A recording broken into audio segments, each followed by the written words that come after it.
सर्वांना क्रांतिकारी जय लहुजी। आज बहुजन समाजाची अवस्था खूप वाईट आहे।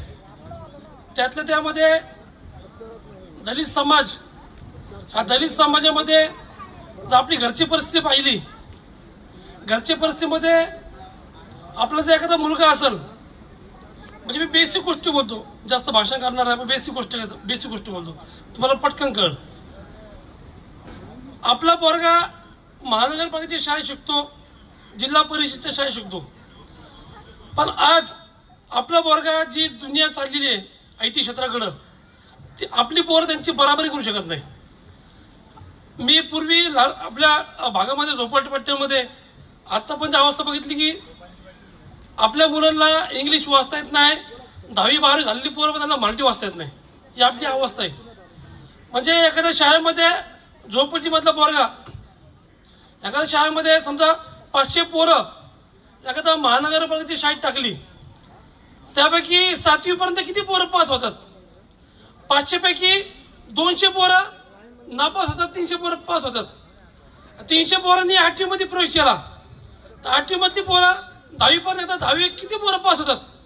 300 पैकी 100 पोरं 10वी पास होतात, पण 100ची पोरं पास झालेली असतात, त्यापैकी 12वी किती पोरं पास होतात? त्यामध्ये 50 पोरं 12वी पास होत नसतात। आणि ग्रॅज्युएशन पर्यंत किती पोरं जातात?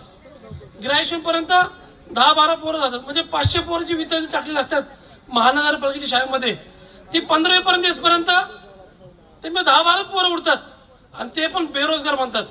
आज जर पुणे शहरामध्ये, महाराष्ट्रामध्ये पोरांना रोजगार नाही, घराची परिस्थिती हालाकीची आहे, 15-15, 16 हजार मध्ये पोरांना काम करायला लागतं, त्यामध्ये घर पुरत नाही। आज कमीत कमी 40,000 रुपये पगार असेल ना, तो पोरगा जगतो, कुटुंब जगतं, अशी आपली अवस्था आहे। या अवस्थेमध्ये आपण IT कंपन्या, इलेक्ट्रिक कंपन्या असतात, त्या या पोरांशी आपल्या पोरांबरोबर बराबरी करू शकत नाही। ती बराबरी करणार कशी?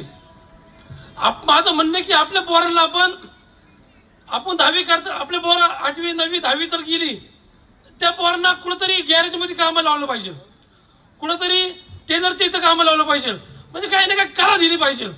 आपला पोरगा शिक्षण करतो आणि डायरेक्ट बेरोजगार बनतो, तर आपण आपल्या पोरांना स्वतःहून बेरोजगार बनतोय। आज जर आपल्या पोरांना एखादी कला दिली ना, तो पोरगा कुठं पण 40-50 हजार पगार कमवू शकतो। माझे आई वडील असतील, तुमचे आई वडील असतील, आपल्या आई वडिलांनी काय केलं? फक्त शिक्षण शिकवलं, पण पोरासाठी काही कला दिली नाही। ती कला दिली असती तर आपली पोरं बेरोजगार नसती।